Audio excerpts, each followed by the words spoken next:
Welcome to Shared Insights, the podcast from BA Insight. My name is Pete Wright, and I'm joined today by Sam Marshall. Sam is owner of ClearBox Consulting, where he's specialized in intranets and the digital workplace for nearly 2 decades. Today, he works on digital workplace strategy and the business side of Office 365.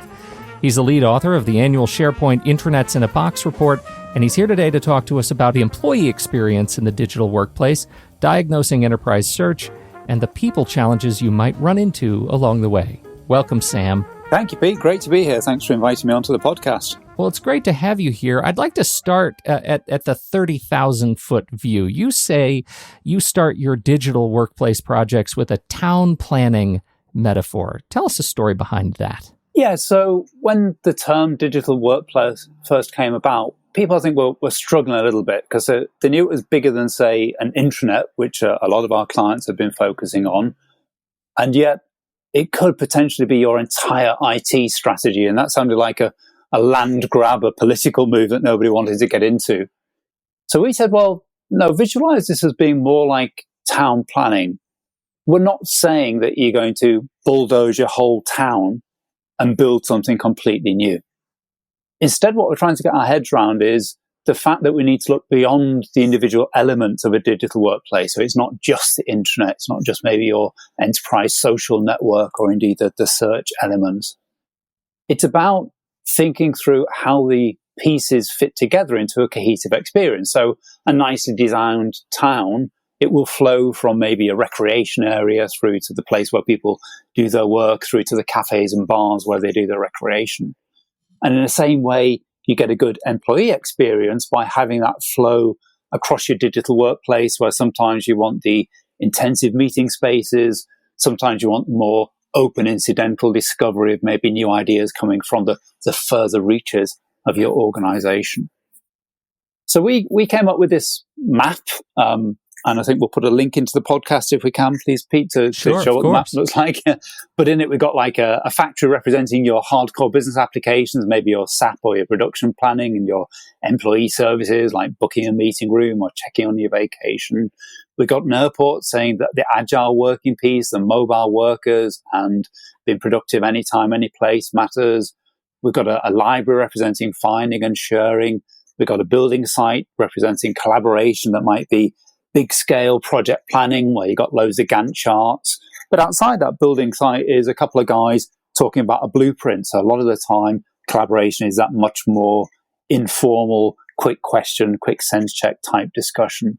And lastly, we've got a cafe representing communication and engagement where people are sat outside having conversations, much as you would like within a digital workplace, have maybe a social area where you're checking if people are okay and giving feedback and sharing ideas without lots of structure and constraints around it. And what we're saying then is you always have a digital workplace, you always have a town, and the strategy piece is saying, what's our destination or our trajectory, where we're heading to? And if we've got an empty space in our town, we've got choices about which direction we take it in. So if we want to be a center of industry, we might build a chip fabrication plant. But if we want to be a tourist town, we don't want an extra factory. What we want is maybe theatres or something that would attract people to come to us as a destination. You develop as the opportunities arise, but you plan cohesively saying, how does this fit with all the other elements? So coming back to what I was saying, it's not a land grab for all of IT. It's about saying, if we centre our thoughts on employee experience, how do we guide our decisions about every development opportunity that comes along and keep refreshing what happens? And then I guess the other side is to say, once you've built your town, you've got to run the thing. So you need to think about day-to-day street cleaners and policing and managing the traffic.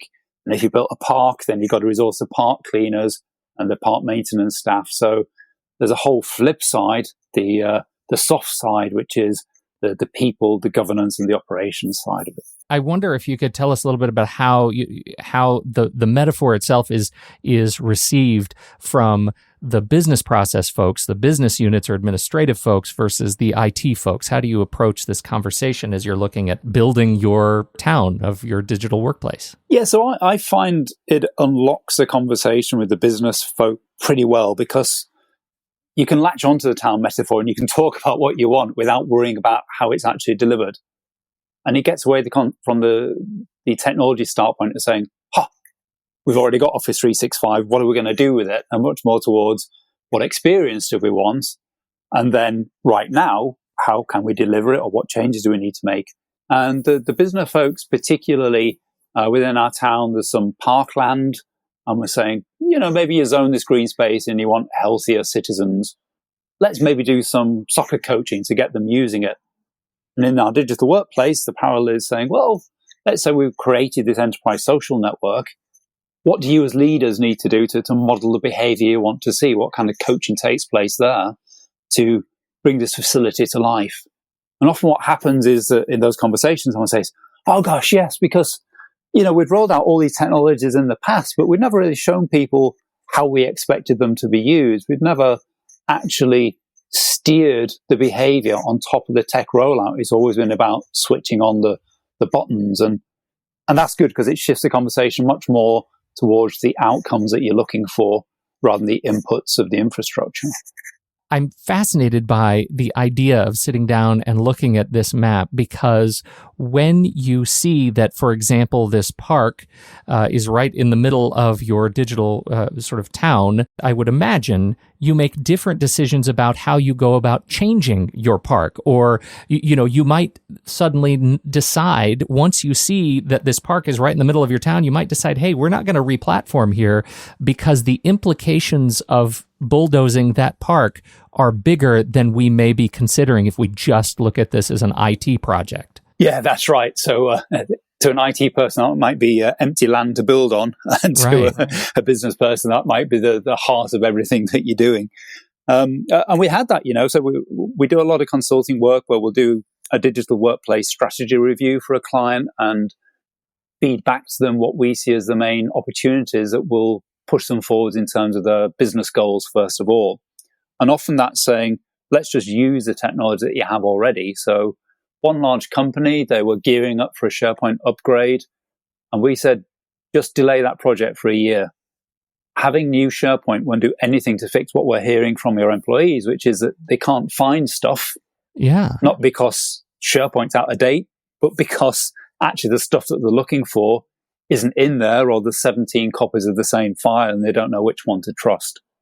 So if you do an upgrade, all your energy will go into that, whereas put your energy instead into the data cleansing, into actually improving behaviors around your information hygiene rather than the technology. Well, this gets us into our next topic here, diagnosing enterprise search. And, when you talk about kind of figuring out and delivering the news that, hey, yeah, you have a search problem, not necessarily a platform problem. Tell me a story of how that works for you.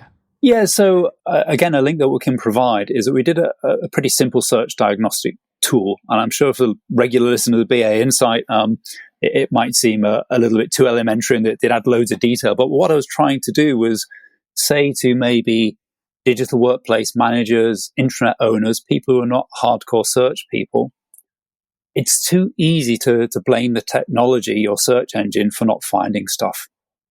And actually, a lot of the root causes are cultural or governance or content issues, and you can do something about those. You don't need to wait for the budget for a new search engine, because we broke it down to basically 4 underlying factors. So those are content, the indexing, the retrieval, and issues with the search result presentation. And if you think about it, that's almost like the journey a user goes through. So the content gets uploaded, then gets indexed by the search engine. Someone puts a query in to retrieve it, and then they browse the results and hopefully click on something. But when they complain, they can't find it, they don't click on things. Mm-hmm. And then we colored like a diagnostic tree of what's going on here. So it might be they don't find something because they see the search results page, but they don't trust it because there isn't metadata to say this is the current version, or this is the version about an HR policy that's actually been approved by HR rather than one that might have been uploaded in a local business that looks like a copy of something from 5 years ago. And when we did that, actually, a good 2/3 of what was colored in wasn't a technical issue at all. I would say most of it is actually about the attitude to information in the organization and actually prioritizing making things findable rather than due diligence of putting it on there. Many years ago, I was talking to an internet manager and it was saying, I get loads of complaints about our search engine. Just this morning, someone was saying to me that they spent ages creating a paternity leave policy, and it wasn't showing up in the search engine. They blamed the search engine. And he said, when I talked to this person, actually, the page they created, it was in really friendly English. It was like, oh, going to be a dad, having a baby. Here's what you might need to know.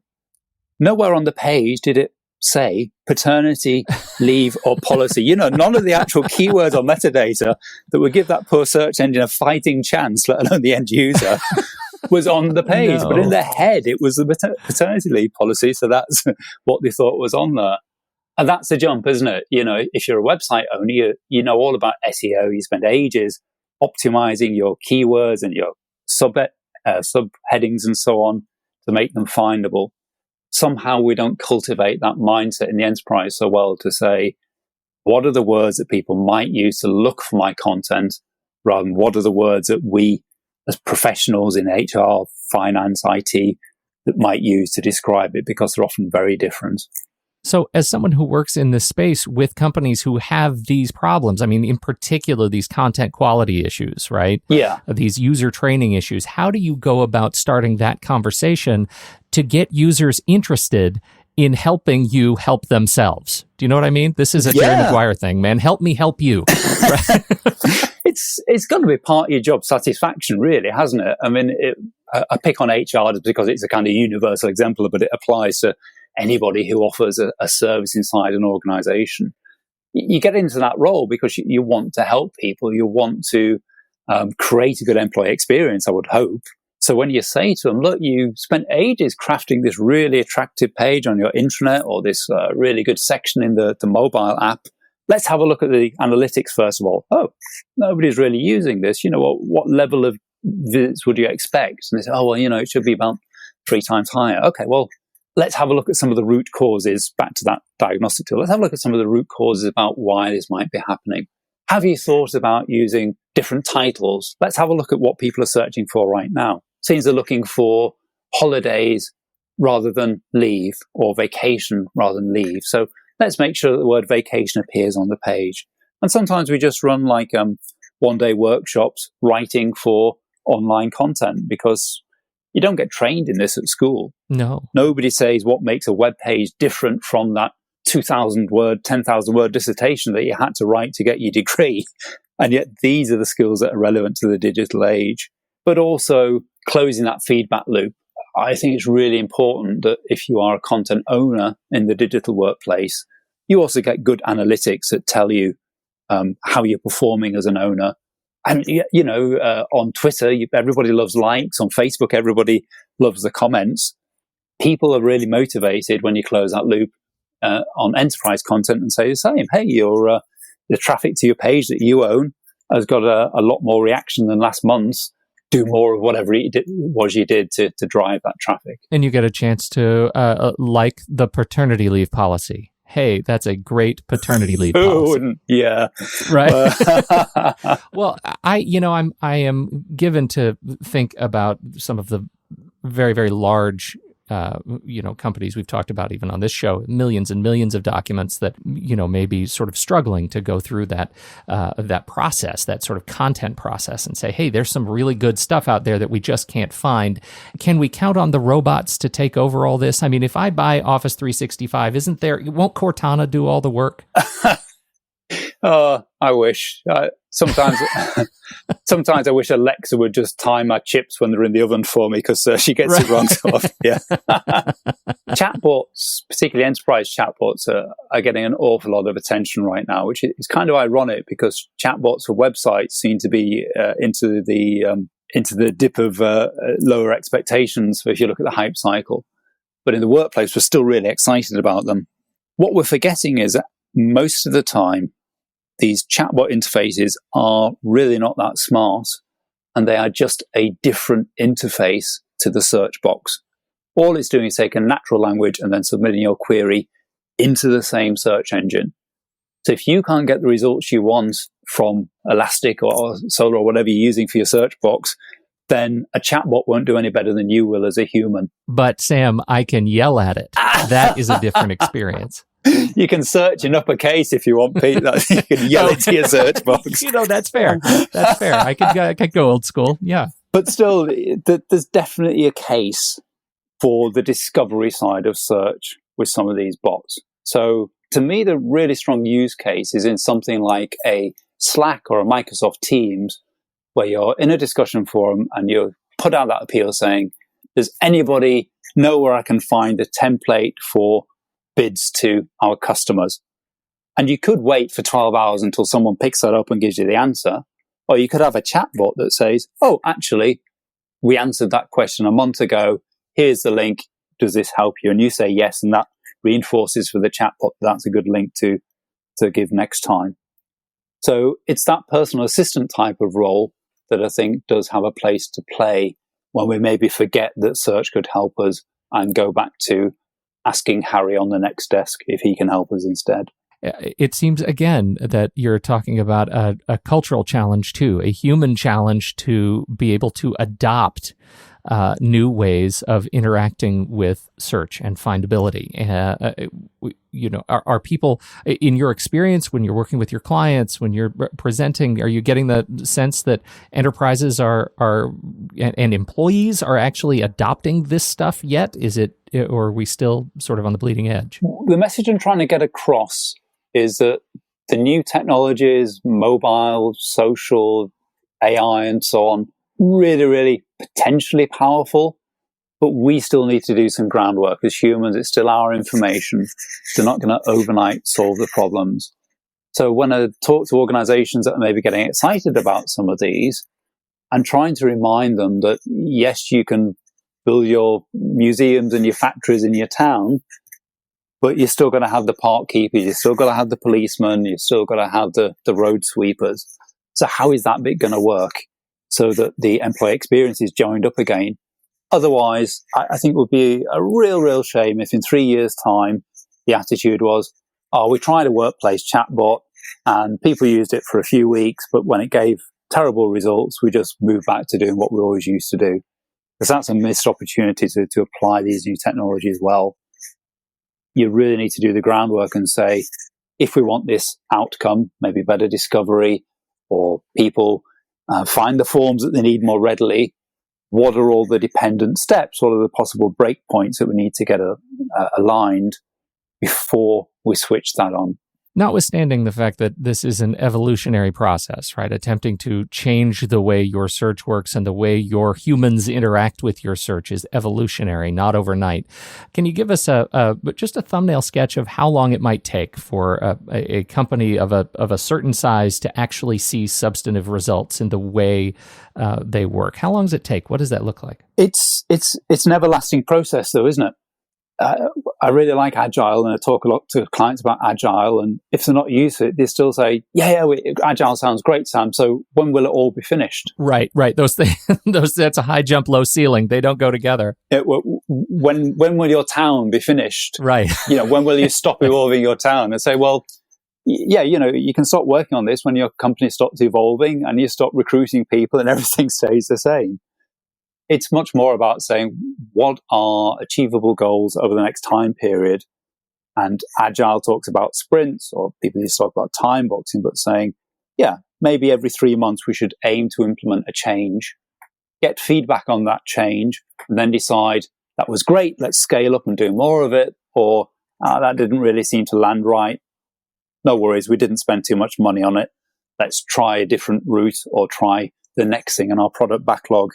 Maybe that's now a higher priority.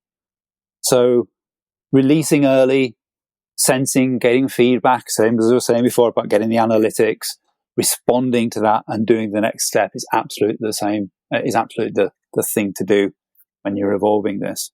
Sometimes, though, a lot of organizations are carrying a technology debt. They haven't invested. Now employees are saying, God, this is crazy. At home, I feel so empowered by my technology. I can do all kinds of great things with my devices, with file sharing, with my friends. We've got this really lively WhatsApp community. I come to work and it feels like I'm firing up my Commodore Amiga and I've got to wait a week to get a message back from people. Why do you make me suffer like this? And then, yes, you've got to invest to catch up on that technology debt. And with the big organizations we work with, tens of thousands of employees, realistically, you probably need about 18 months to plan and execute something that does a big step forward and then get into that agile, iterative mode. Boy, I'd be remiss if I didn't bring up the Google problem that you write about in this Diagnosing Enterprise Search article, which we'll put in the show notes. That's it's almost gets to that expectations gap too that you're talking about. I may not be carrying cassette tapes back and forth between decks for my Commodore, but I certainly do come to work expecting things to just work like Google, and as you say, it doesn't. It doesn't for many good reasons. Google probably has a bigger search budget than your enterprise search team, so that helps a lot. But fundamentally, it comes back to what I was saying earlier, that people who post content for Google to find really, really work to make it easier for Google to index it and come up high in the search ranks. People who post content on intranets, in document management systems, on social networks, don't put that legwork in to think about the retrieval scenario or the findability scenario 3 months or even a year down the line. So that's the gap that we've got to close. The range of people who might put that content onto it is far smaller behind the firewall. There might only be one person who's an expert in breeding of goats in your company. So if they don't create the page, it will never be found. Outside your company, there might be hundreds of people who are willing to create that content. So somewhere, that page will exist for Google to find it. That's the big, big difference between internal and external search. I have put links to both of these two resources in the show notes for this very episode. Where else would you like to send people to get to know a little bit more about you and your work? A lot more about our digital workplace framework and that town planning is at clearbox.co.uk. So that's clearbox.co.uk. And I also tweet regularly at Sam Marshall, so just my name, Sam Marshall. And underneath the ClearBox website, you'll also find my blog posts ranging all the way from yak cheese pizza, passing search every so often, and a lot about employee experience in the digital workplace too. Come for the digital workplace, stay for the pizza, as they say about Sam Marshall. Thank you so much for joining us, Sam. It's been a treat talking to you. I hope you'll come back. It was a great pleasure. Thank you very much for having me on again, Pete. Cheers. And thank you, everybody, for downloading and listening to this show. You can learn more about us at bainsight.com, or you can subscribe to the show for free in your favorite podcast app. Thanks, everybody. On behalf of Sam and BA Insight, I'm Pete Wright. We'll catch you next time right here on Shared Insights.